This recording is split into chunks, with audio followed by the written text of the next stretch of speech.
څرنګه کولی شو د ډي وي لاټري نتیجه چک کړو؟ سلامونه دوستانو، په دې هیله چې ټول به روغ او جوړ یاست. بریالی احساس یم یو ځل بیا د یوې بلې نوې ویډیو سره راغلی یم. دغه ویډیو د ډي وي لاټري اړوند ده چې څرنګه کولی شو خپل ریزلټ چک کړو. له همدې ټاپک څخه وړاندې تاسو دې ویډیو ته یو لایک ورکړئ او که په چینل کې راسره نوي یاستئ چینل درسره سبسکرایب کړئ تر څو زموږ راتلونکي ویډیوګانې تر تاسې حتمي در ورسیږي. راځو دوستانو غواړو د ډي وي لاټري نتیجه چک کړو او وګورو چې آیا موږ د ډي وي لاټري ګټونکي شوي یاست. راځو دوستانو د کروم براوزر به تاسو پر خپل موبایل کې راخلاص کړئ، په بره سرچ کې ولیکئ ډي وي لاټري. همدغه نوم دوستانو تاسو سرچ کړئ ډي وي لاټري. لینک یې د ویډیو په ډسکرپشن کې هم موجود ده. خو راځو دوستانو موږ یې په دې ځای کې لومړی سرچ کوو ډي وي لاټري. پر دې لومړني لینک باندې کلیک واخلئ. همدغه لینک تاسو ته هم راوړي. که چیرې تاسو نشئ کولی په دې ځای کې د سرچ د لارې دا لینک پیدا کړئ، نو د ویډیو ډسکرپشن څخه لیدنه وکړئ. له هغې ځای څخه ډېر په اسانۍ سره کولی شئ چې دې لینک باندې کلیک واخلئ. راځو دوستانو موږ او تاسو سره بله سفره خلاصیږي. تاسو به په دې ځای کې په چیک سټیټس باندې کلیک واخلئ. همدا دوستانو د ډي وي لاټري رسمي صفحه ده. راځو په چیک سټیټس باندې کلیک اخلو. انتظار به ورته وکړئ دوستانو. که چیرې ستاسو انټرنیټ کمزوری وي دا لږ ذره وخت نیسي تر څو تاسو سره دوهمه صفحه راخلاصه شي. د انټرنیټ سرعت پورې اړه لري. دوستانو لږ انتظار ورته کوم تر څو دوهمه صفحه موږ سره راخلاصه شي. په کانټینیو اپشن باندې ورته کلیک اخلو. په دوهمه یا دریمه صفحه کې موږ څخه معلومات غوښتل کېږي او هغه معلومات به موږ کمپلیټ کوو. راځو دوستانو په کانټینیو اپشن باندې کلیک اخلو. تاسو لیدلی شئ انټر سټیټس چیک انسټرکشن. راځو دوستانو په کانټینیو اپشن باندې کلیک اخلو تر څو دریمه صفحه موږ سره راخلاصه شي. په دې ځای کې دوستانو تاسو څخه غوښتل کېږي کنفرمیشن نمبر، لاست نیم یا فیملی نیم، همدارنګه ایر آف برت د پیدایښت کال او همدارنګه دغه یو کوډ درڅخه غوښتل کېږي. کنفرمیشن نمبر کله چې تاسو اپلای کوله تاسو سره یو فورم درکول کېږي. پر همغه فورم کې د کنفرمیشن نمبر موجود وي.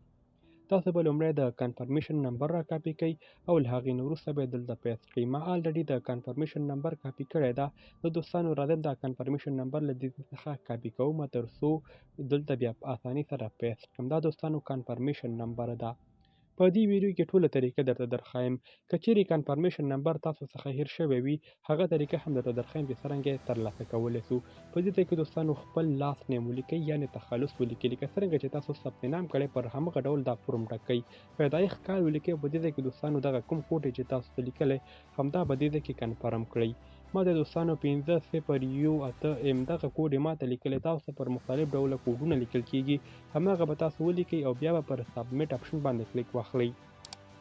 دا دوستانو هغه طریقه ده چې تاسو سره کنفرمیشن نمبر هم موجود وي او همدارنګه ستاسو ټول معلومات درست وي. تاسو کولی شئ په دغه ډول باندې خپل د ډي وي لاټري نتیجه چک کړئ. خو که چیرې له تاسو څخه کنفرمیشن نمبر ورک شوی وي مګر ایمیل ادرس هم لرئ او همدارنګه ډیټ آف برت هر څه درته معلومات وي مګر یوازې کنفرمیشن نمبر له تاسو څخه ورک شوی وي یا له تاسو څخه هیر شوی وي نو راسئ په دې فارګیټ کنفرمیشن نمبر باندې کلیک واخلئ. نو دې ځای کې موږ تاسو سره یوه بله صفحه خلاصیږي. هغې ته لږ انتظار کوو دوستانو. غواړو خپل دغه هیر شوی کنفرمیشن نمبر څخه بغیر خپل د ډي وي لاټري نتیجه چک کړو.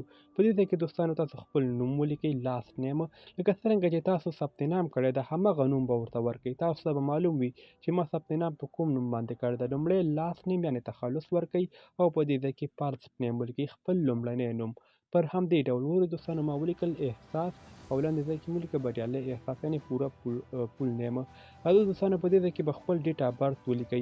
لکه څرنګه چې تاسو دغه فورم په لومړي ځل سره ډک کړی و هغه وخت کله چې تاسو ثبت نام کو پر همدغه ډول به یو ځل بیا په دې ځای کې تکمیل کړئ. ځکه له تاسو څخه کنفرمیشن نمبر هیر شوی ده یا تاسو کنفرمیشن دغه کوم فورم څه ده هغه تاسو د لاسه ورکړی ده. نو دغه فورم به تاسو په ښه شکل سره تکمیل کړئ تر څو تاسو ته نتیجه د ایمیل د لارې ولیږي.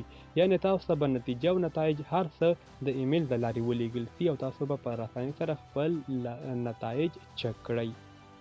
د دوستانو زه په دې اپریل په ځای کې دوستانو راځم دغه میاشت ګورم چې اوس دوهمه میاشت باندې ما ثبت نام کړی و. په دې ځای کې دوستانو راځم دغه کالکو د کلندر کوم اپشن چې د همدا راخلاصوم تاسو لیدلی شئ. زه دې ځای کې د مای منت انتخابومه. په دې ځای کې دوستانو دا مای هم نه راخلي، تاسو به د میاشتو په ځای کې عددونه ولیکئ. د مثال په ډول 2مه میاشت کې یا 3مه میاشت ما لومړنۍ میاشت انتخاب کړو. په دې ځای کې به تاسو خپل هغه ایمیل ادرس ولیکئ کوم چې تاسو د ثبت نام په وخت کې لیکلی و. کله چې تاسو ثبت نام کوئ نو تاسو څخه یو ایمیل ادرس حتمي غوښته، همغه ایمیل ادرس به په دې ځای کې ولیکئ. نوی ایمیل ادرس مه لیکئ، همغه پخوانی کوم چې تاسو آلریډي دوستانو لیکلی و همغه ایمیل ادرس به تاسو ولیکئ او بیا به دوستانو په کانټینیو اپشن باندې کلیک واخلئ. راځم دوستانو دا ایمیل ادرس لیکمه. په یاد ولرئ هغه پخوانی ایمیل ادرس کوم چې تاسو په لومړي ځل د ثبت نام په وخت کې ترې استفاده کړې وه، دا همغه پخوانی ایمیل ادرس ده. په دې ځای کې یو ځل بیا دوستانو موږ او تاسو سره دغه کوډ راخلي، دغه کوډ به تاسو ولیکئ. ما ته لیکلي دي COD4N. زه راځم دوستانو همدغه کوډ لیکم او د دې د لیکلو وروسته په سبمیټ اپشن باندې کلیک اخلم. په دغه ډول تاسو کولی شئ د خپل DV لاټري نتیجه چک کړئ. لومړنۍ طریقه هغه وه چې د تاسو سره کنفرمیشن نمبر هم موجود وي او همدې ته ورته ستاسو نور ټول معلومات درست وي. تاسو کولی شئ پر هغه لومړنۍ طریقه خپل د DV لاټري نتیجه چک کړئ او که چیرې له تاسو څخه کنفرمیشن نمبر هیر شوی وي نو په دغه ډول تاسو کولی شئ خپل نتیجه چک کړئ. دغه کومه طریقه مې چې ده د دوهم سټپ کې دروښوده. که دغه ویډیو معلوماتي و حتمي لایک ورکړئ او که په چینل کې درسره نوي یاستئ چینل درسره سبسکرایب کړئ تر څو زموږ راتلونکي ویډیوګانې تر تاسې در ورسیږي. تر بیا ښه وخت ښې چارې الله مو مل شه.